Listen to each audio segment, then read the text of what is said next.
പക്ഷെ എനിക്കത് വേണ്ട. അല്ലെങ്കിൽ നാളെ അറിയപ്പെടും ഈ പറഞ്ഞ വ്യക്തിയെ ട്രോളി അല്ലയോടാ നീ കയറി വന്നതെന്ന്. എനിക്ക് ആ ബാനറിൽ അറിയപ്പെടേണ്ട. ഞാൻ ഒറ്റയ്ക്ക് വഴിവെട്ടി തന്നെ വന്നതാണ്. അല്ലാതെ അച്ഛൻ പൊളിറ്റീഷ്യൻ ആയിട്ടോ അല്ലെങ്കിൽ അച്ഛൻ ആക്ടറായിട്ടോ ഒന്നും കയറി വന്ന വ്യക്തിയൊന്നും അല്ല. ഞാൻ എന്റെ വീട്ടുകാരുടെ പോലും സപ്പോർട്ട് ഇല്ലാതെ എനിക്ക് 1,80,000 സബ്സ്ക്രൈബേഴ്സ്. ഇന്നലെ സോഷ്യൽ മീഡിയയിലെല്ലാം ചർച്ചയായിക്കൊണ്ടിരിക്കുന്ന വിഷയമായിരുന്നു ദിയ കൃഷ്ണയുടെ നോറയുടെ വിഷയം. എന്തായാലും ഞാൻ അതിനെ പറ്റിയിട്ട് കൂടുതൽ ഡീറ്റെയിൽ ആയിട്ട് പറയേണ്ട കാര്യമില്ലല്ലോ. നിങ്ങൾക്ക് സംഭവം എന്താണെന്ന് നിങ്ങൾക്ക് അറിയാമല്ലോ. എന്തായാലും ആ ഒരു വിഷയത്തിന് ശേഷം സിജോയും സിജോയുടെ വൈഫൊക്കെ വന്ന് എക്സ്പ്ലനേഷൻ വീഡിയോ ഒക്കെ ഇട്ടിട്ടുണ്ടായിരുന്നു. അവർക്ക് പേഴ്സണലി യാതൊരു ഇഷ്യൂസും ഇല്ല. പക്ഷേ ഇത് കണ്ടുകൊണ്ടിരിക്കുന്നവർക്കാണ് പ്രശ്നം എന്നൊക്കെ ഉള്ള രീതിയിലൊക്കെ ആയിരുന്നു അവർ സംസാരിച്ചത്. അത് മാത്രമല്ല അവർ ദിയ കൃഷ്ണയ്ക്ക് വിട്ട് നല്ല മറുപടി കൊടുത്തിട്ടുണ്ടായിരുന്നു. എന്തായാലും ദിയ കൃഷ്ണ അതിനൊക്കെ ശേഷം ഇൻസ്റ്റാഗ്രാമിൽ സ്റ്റോറീസ് ഒക്കെ ഇങ്ങനെ നിരന്തരം ഇങ്ങനെ ഷെയർ ചെയ്തിട്ടുണ്ടായിരുന്നു.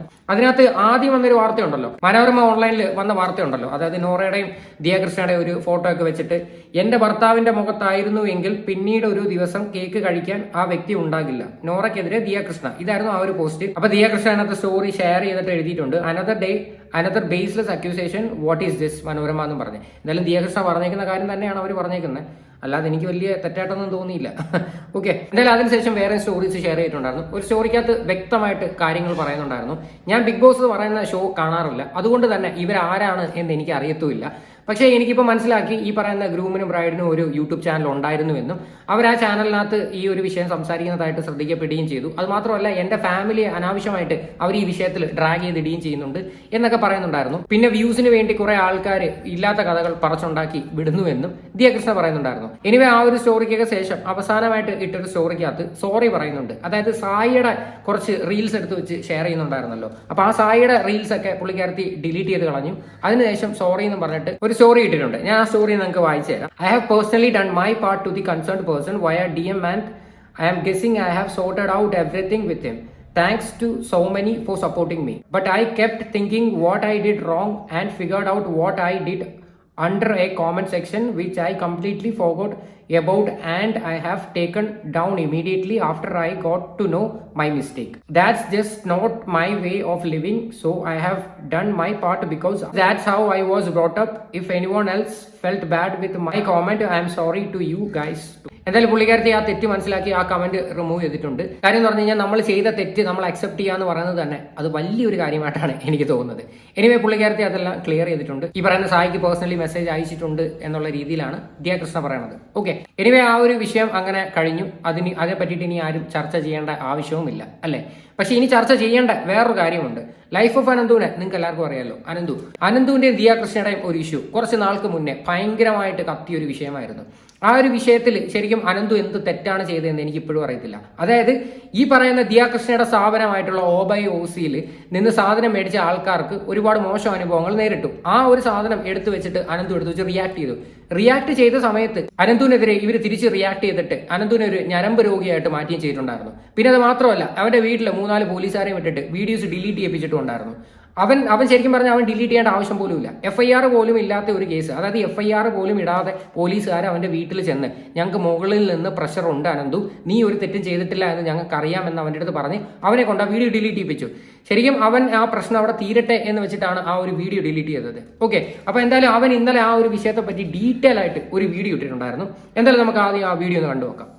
കാര്യം എനിക്ക് എന്റെ നിരപരാധിത്വം തെളിയിക്കണം. പലയിടത്ത് പോകുമ്പോഴും പലരും ചോദിച്ചിട്ടുണ്ട് നീ എന്തിനങ്ങനെ പറഞ്ഞു എന്നുള്ള രീതി. കാര്യം ഒരു സൈഡ് മാത്രം കേട്ടിട്ടാണ് അവരെ പലരും എൻ്റെ അടുത്ത് സംസാരിക്കാൻ വരുന്നത്. സ്റ്റിൽ ഞാനത് സഫർ ചെയ്തുകൊണ്ടിരിക്കുകയാണ്. ഞാൻ പലയിടത്തും ഇവരെ ഡിഫെയിം ചെയ്യാൻ ശ്രമിക്കുന്നു, ഞാൻ നരമ്പ് രോഗിയാണ് എന്നുള്ള രീതിയിൽ സ്റ്റിൽ പലരും എന്നോട് സംസാരിക്കാറുണ്ട്. അത് ഞാൻ മരിച്ചാലും എനിക്ക് മറക്കാൻ പറ്റില്ല. പലരും വന്ന് ചോദിക്കും നീ എന്തിനെന്നെങ്കിൽ പിന്നെ നിന്റെ ഭാഗത്ത് ശരിയുണ്ട്, നീ എന്തിന് ഡിലീറ്റ് ചെയ്തിട്ട് ഓടി എന്നുള്ള രീതിയിൽ പലരും വന്ന് ചോദിക്കുന്നുണ്ട്. എന്റെ സാഹചര്യം അതായിരുന്നു. എന്റെ വീട്ടിൽ എന്റെ അനിയത്തിയുടെ വാക്കുറപ്പ് ദിവസം ആയിരുന്നു അന്ന്. ഈ പോലീസ് എന്റെ വീട്ടിൽ 1 മണിക്കൂർ മുൻപേ വന്നിരുന്നെങ്കിൽ ആ ചടങ്ങ് ഇവിടെ മുടങ്ങിയേനെ. ആ കല്യാണത്തിന്റെ, എന്റെ അനിയത്തിയുടെ കല്യാണത്തിന്റെ വാക്കുറപ്പ് ചടങ്ങ് മുടങ്ങിയേനെ. എന്റെ ഭാഗത്ത് തെറ്റൊന്നുമില്ല, എന്റെ ഭാഗത്ത് എന്റെ പേരിൽ FIR ഇല്ല, ഒന്നുമില്ല.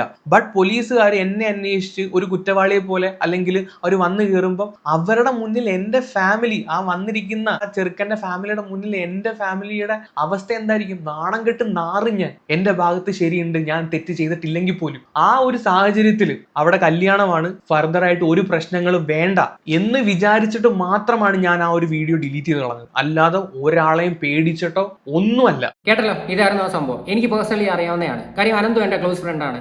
അപ്പൊ ഈ ഒരു സംഭവം നടക്കുന്ന സമയത്ത് നമ്മളെല്ലാവരും ഫോണിൽ സംസാരിച്ചുകൊണ്ടിരിക്കുന്ന ഒരു കാര്യമാണ്. ആ ഒരു സമയത്ത് തന്നെ അനന്തു ഈ കാര്യങ്ങൾ വന്നിട്ട് മനഃപൂർവ്വം പറയാനാണ് നിങ്ങളുടെ കാര്യം. വീണ്ടും ഒരു ഇഷ്യൂസ് ക്രിയേറ്റ് ചെയ്യേണ്ട എന്ന് വെച്ചുകൊണ്ട് തന്നെ അവന്റെ പെങ്ങളുടെ കല്യാണം അങ്ങാണ് ആ ഒരു നിമിഷം മുടങ്ങി കഴിഞ്ഞായിരുന്നുവെങ്കിൽ ആര് സമാധാനം പറഞ്ഞേനെ? ഇവനൊരു വിഷയം വളരെ മാന്യമായിട്ടുള്ള ഭാഷയിൽ വന്ന് റിയാക്ട് ചെയ്തതിന്റെ പേരിലാണ് ഇവനെ ഒരു ഞരമ്പ് രോഗിയാക്കിയും ഇവന്റെ വീട്ടിലോട്ട് പോലീസുകാർ വിടുകയും ഇങ്ങനെയൊക്കെയുള്ള പരിപാടികൾ കാണിച്ചത്. ആ ഒരു വിഷയത്തിനകത്തോട്ടാണ് ദിയ കൃഷ്ണയുടെ നമുക്ക് എതിർപ്പുള്ളത്. കാര്യം നിങ്ങൾ ആലോചിക്കണം, ദിയ കൃഷ്ണ ചെയ്ത വീഡിയോ ഏകദേശം 10-22 ലക്ഷം പേര് കണ്ടിട്ടുണ്ട്. ആ വീഡിയോ ഇതുവരെ അവർ ഡിലീറ്റ് ചെയ്തിട്ടില്ല. പക്ഷേ ഇവന്റെ എക്സ്പ്ലനേഷൻ, അതായത് ദിയ കൃഷ്ണ ഇവനെ പറ്റി പറഞ്ഞിരിക്കുന്ന ഓരോ പോയിന്റ്സും എടുത്ത് വെച്ചിട്ട് ഇവൻ റിയാക്ട് ചെയ്ത വീഡിയോ ഇവനെ കൊണ്ട് ഡിലീറ്റ് ചെയ്യിപ്പിച്ചു.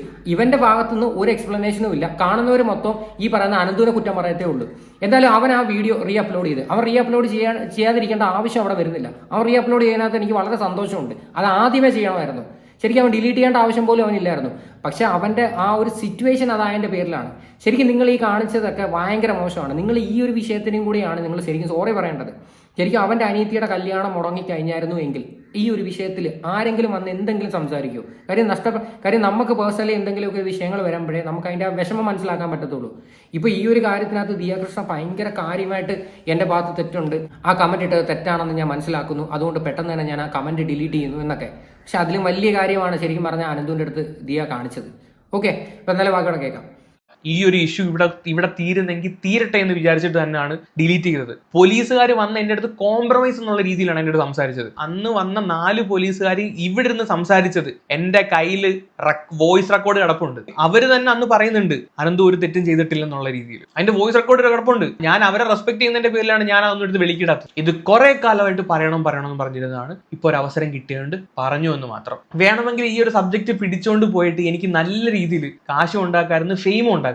എന്നെ 4 ചാനലുകളിൽ ഇന്റർവ്യൂവിന് വിളിച്ചിട്ടുണ്ട്. ആ സമയത്ത് ഒരിടത്ത് പോലും ഞാൻ പോയിട്ടില്ല. എല്ലാവരും എൻ്റെ അടുത്ത് പറഞ്ഞു, ഇടാ നീ പോയി സംസാരിക്കാൻ. പക്ഷെ എനിക്കത് വേണ്ട. അല്ലെങ്കിൽ നാളെ അറിയപ്പെടും ഈ പറഞ്ഞ വ്യക്തിയെ ട്രോളി അല്ലയോടാ നീ കയറി വന്നതെന്ന്. എനിക്ക് ആ ബാനറിൽ അറിയപ്പെടേണ്ട. ഞാൻ ഒറ്റയ്ക്ക് വഴിവെട്ടി തന്നെ വന്നതാണ്. അല്ലാതെ അച്ഛൻ പൊളിറ്റീഷ്യൻ ആയിട്ടോ അല്ലെങ്കിൽ അച്ഛൻ ആക്ടറായിട്ടോ ഒന്നും കയറി വന്ന വ്യക്തിയൊന്നും അല്ല. ഞാൻ എൻ്റെ വീട്ടുകാരുടെ പോലും സപ്പോർട്ട് ഇല്ലാതെ എനിക്ക് 1,80,000 സബ്സ്ക്രൈബേഴ്സ് എൻ്റെ ചാനൽ ഉണ്ടാക്കി ഒറ്റയ്ക്ക് തന്നെ കയറി വന്നതാണ്. വളരെ കിടിലമായിട്ടുള്ളൊരു മറുപടി തന്നെ. അതായത് അവൻ ഒറ്റയ്ക്ക് ഉണ്ടാക്കി വന്നൊരു സാധനമാണ് ആ ഒരു ചാനൽ. ഏകദേശം 1,80,000 സബ്സ്ക്രൈബർ. അവൻ ഈ പറയുന്ന ആരുടെയും ഫെയിം, അവന്റെ അച്ഛൻ സെലിബ്രിറ്റിയോ അവന്റെ അച്ഛൻ പൊളിറ്റീഷ്യനോ ഒന്നും അല്ല. അവൻ കഷ്ടപ്പെട്ട് അവൻ ഉണ്ടാക്കിയതാണ്. ഓക്കെ, അനന്തുവിന് വേണമായിരുന്നുവെങ്കിൽ 3-4 ഇന്റർവ്യൂ കൊടുക്കായിരുന്നു. ആ ഒരു സമയത്ത് ഒരുപാട് പേര് അവനെ കോൺടാക്ട് ചെയ്തു. അവൻ ഇൻസ്റ്റാഗ്രാമിൽ പേഴ്സണലി മെസ്സേജ് അയച്ചതാണ് ഒരു ഇന്റർവ്യൂവിന് താല്പര്യം ഉണ്ടോ എന്ന്. അവൻ അവരുടെ അടുത്തെല്ലാം വളരെ ഓപ്പൺ ആയിട്ട് പറയുകയും ചെയ്ത് എനിക്ക് താല്പര്യമില്ല, എനിക്കിപ്പോൾ ഈ ഒരു വിഷയത്തിന്റെ പേരിൽ വെറുതെ ഇന്റർവ്യൂ തരാൻ താല്പര്യമില്ലെന്ന് തന്നെയാണ് അവൻ പറഞ്ഞത്. അല്ലായിരുന്നുവെങ്കിൽ ഈ ഒരു സാഹചര്യം മുതലെടുത്തിട്ട് അവന് വേണമെങ്കിൽ ഒരുപാട് പൈസ ഉണ്ടാക്കായിരുന്നു. അവൻ ഒരുപാട് ചാനലുകളിൽ പോയിട്ട് ഇന്റർവ്യൂ പോയി കഴിഞ്ഞാൽ അവന്റെ ഫേസ് കുറച്ചും കൂടെ ഫെമിലിയർ ആയേനെ, അവന് കുറച്ചും കൂടെ അവന് സബ്സ്ക്രൈബേഴ്സ് കിട്ടിയേനെ. ഇതെല്ലാം അവന് ചെയ്യായിരുന്നു. പക്ഷെ അവൻ ചെയ്തില്ല. കാര്യം അവൻ ചെയ്ത തെറ്റെന്തായിരുന്നു? നിങ്ങളുടെ സ്ഥാപനത്തിൽ നിന്ന് പർച്ചേസ് ചെയ്ത കസ്റ്റമേഴ്സിന് ഉണ്ടായ മോശം അനുഭവമാണ് അവനെടുത്ത് വെച്ച് റിയാക്ട് ചെയ്തത്. അതിന് അവനെ ഒരു കുറ്റക്കാരനാക്കി, അവനെ ഒരു ഞരമ്പ് രോഗിയാക്കി. ആ കാണിക്കുന്നതാണ് ഏറ്റവും വലിയ തെണ്ടത്തരം. ഇനി വേറെ ഒരു തെണ്ടത്തരമുണ്ട്. ഈ ഒരു വിഷയം കഴിഞ്ഞതിന് ശേഷം ഇപ്പോഴും ഈ പറയുന്ന ഇൻസ്റ്റാഗ്രാമിൽ കുറെ വായി നോക്കികൾ ഇവനെ വീണ്ടും ഇട്ട് കളിയാക്കിക്കൊണ്ടിരിക്കുകയാണ്. അതായത് ഈ ദിയ കൃഷ്ണയുടെ ഈ പഴയ വീഡിയോസ് എടുത്ത് വെച്ചുകൊണ്ട് തന്നെ ഇവനെ ടാഗ് ചെയ്തിട്ട് വീണ്ടും ഇവനെ മോശക്കാരനാക്കിക്കൊണ്ടിരിക്കുകയാണ്. എന്നിട്ട് അതിനകത്തുള്ള പല പോസ്റ്റിലും പോയിട്ട് ദിയ കൃഷ്ണ പോയി കമന്റ് ഇട്ടിട്ടുണ്ട്. അത് എവിടെയും ഞാൻ പറയും. നിങ്ങൾ എന്നെ ഇൻസ്റ്റാഗ്രാമിൽ ഫോളോ ചെയ്യുന്ന വ്യക്തിയാണെങ്കിൽ ജസ്റ്റ് എന്റെ പേജിൽ പോയിട്ട് എന്റെ ടാഗ് എടുത്തിട്ട് നിങ്ങൾ ആ ടാഗ് നോക്കണം. എത്ര വീഡിയോസ് ആണ് എനിക്കെതിരെ ഇൻസ്റ്റാഗ്രാമിൽ ഇവരുടെ പി ആർ വർക്ക് ചെയ്യുന്ന ചാനലായിരിക്കണം അത്, അവരുടെ അക്കൗണ്ടിൽ നിന്ന് എനിക്ക് പോസ്റ്റ് ചെയ്തുകൊണ്ടിരിക്കുന്നത്. നവംബർ കഴിഞ്ഞ ഇഷ്യൂ ആണ്. കഴിഞ്ഞ ഡിസംബർ ലാസ്റ്റ് വീക്ക് വരെ അവർ കണ്ടിന്യൂസ് ആയിട്ട് അതിനകത്ത് പോസ്റ്റ് ചെയ്യുന്നുണ്ട് ഞാൻ ഇവരെ ഡീഫെയിം ചെയ്യാൻ ശ്രമിച്ചു എന്നുള്ള രീതിയിൽ. അതിനകത്ത് ഏറ്റവും വലിയ കോമഡി എന്താണെന്നറിയോ? അതിനകത്ത് പല വീഡിയോന്റെയും തംബ്നെയിൽസ് ഇവർ ഇട്ടുകൊണ്ടിരിക്കുന്ന ഫോട്ടോ ആണ്. അതിന്റെ അടിയിൽ ഈ പറയുന്ന വ്യക്തി പോയി കമന്റും ചെയ്തിട്ടുണ്ട്. വേണമെങ്കിൽ നാളെ ഞാൻ പ്രൂഫ് അടക്കം എടുത്ത് കാണിച്ചു തരാം. എനിക്ക് ആരെയും പേടിയൊന്നുമില്ല. അതായത് ബിക്കിനി ഇട്ടുകൊണ്ട് നിൽക്കുന്ന ആ ഒരു ഫോട്ടോയുടെ താഴെ പോയിട്ട് കമന്റ് ചെയ്തിട്ടുണ്ടെന്ന്. അന്ന് ദിയകൃഷ്ണ പറഞ്ഞിട്ടുണ്ടായിരുന്നു എന്റെ ഫോട്ടോ എടുക്കാൻ നിങ്ങൾക്ക് ആരാണ് പെർമിഷൻ തന്നത്? എന്റെ അങ്ങനെയുള്ള ഒരു ഫോട്ടോയാണ് നിങ്ങൾ നിങ്ങളുടെ തംബ്നെയിലിനകത്ത് വെച്ചിരിക്കുന്നത്, എന്നിട്ട് ഒരുമാതിരി ഞരമ്പ് രോഗികളുടെ പോലെ നോക്കിക്കൊണ്ടിരിക്കുന്നതെന്ന് പറഞ്ഞിട്ടുണ്ടായിരുന്നു. എന്നാൽ നിങ്ങളുടെ ഈ ഒരു ഫോട്ടോ തന്നെ യൂസ് ചെയ്തിട്ട് പല ആൾക്കാർ ഇൻസ്റ്റാഗ്രാമിലൊക്കെ ഇതുപോലെയുള്ള രീതിയിൽ വീഡിയോസ് ഇറക്കുന്നുണ്ട്. അപ്പൊ അതിന്റെ താഴെ പോയി നിങ്ങൾ സ്മൈലി ഇട്ടിട്ടുണ്ട്. അപ്പൊ അതിനൊന്നും ഒരു കുഴപ്പമില്ല. ഇനി നിങ്ങൾക്ക് വേണമെങ്കിൽ ഞാൻ ആ ഒരു സ്ക്രീൻ റെക്കോർഡ് ഞാൻ സൈഡിൽ കാണിച്ചു തരാം. അതായത് അനന്തുവിനെ tag ചെയ്തിരിക്കുന്നതാണ്.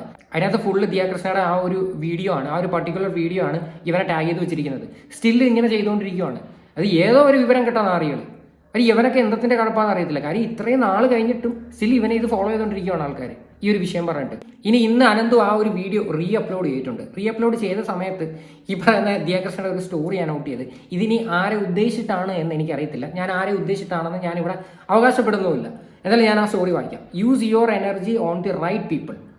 Best lesson 2025 taught me. If you don't know someone, let it stay that way. Don't make him popular overnight. കണ്ടല്ലേ? അപ്പൊ ഇതൊക്കെ ആരെ ഉദ്ദേശമാണ് ഇടുന്നതെന്ന് അറിയത്തില്ല. എന്തായാലും അനന്തുവിന്റെ അടുത്ത് ഒരു കാരണവശാലും കമാന്നൊരു അക്ഷരം ദിയാകൃഷ്ണൻ മിണ്ടത്തില്ല. ഓക്കെ, എന്തായാലും വലിയ പോപ്പുലർ ആയിട്ടുള്ള ആളൊന്നും അല്ലല്ലോ അനന്തു.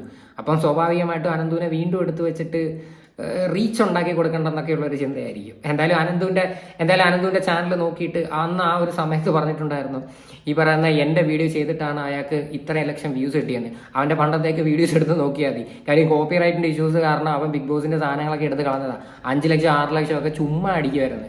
ആ വീഡിയോസ് ഒക്കെ എടുത്ത് നോക്കാതെ അതുപോലും അറിയാതെയായിരുന്നു വന്നിരുന്നിട്ട് എൻ്റെ വീഡിയോ ഇട്ടിട്ട് മാത്രമാണെങ്കിൽ അരി മേടിക്കുന്നു എന്നുള്ളൊരു സംസാരം ഉണ്ടല്ലോ. അതിനകത്ത് പറയാൻ നമുക്കൊന്നും മറുപടിയില്ല. അപ്പോൾ അതുകൊണ്ട് ഇത്രയും തെറ്റുകളൊക്കെ മനസ്സിലാക്കി സോറി പറഞ്ഞ സ്ഥിതിക്ക് ഇതിനും കൂടി ഒന്ന് സംസാരിച്ച് കഴിഞ്ഞാൽ വളരെ നന്നായിരിക്കും. കാര്യം നിങ്ങൾ ആ ചെയ്ത മിസ്റ്റേക്ക് അക്സെപ്റ്റ് ചെയ്യുക എന്നുള്ളത് വലിയൊരു കാര്യം തന്നെയാണ്. ഞാൻ നേരത്തെ അത് പറഞ്ഞിട്ടുണ്ടായിരുന്നു. അപ്പം നിങ്ങളിവിടെ അനന്തുവിൻ്റെ അടുത്ത് കാണിച്ചതും അത് വലിയൊരു തെറ്റ് തന്നെയാണ്, പ്രത്യേകിച്ച് അവൻ്റെ പെങ്ങടെ വാക്കുറപ്പേറിൻ്റെ അന്ന്.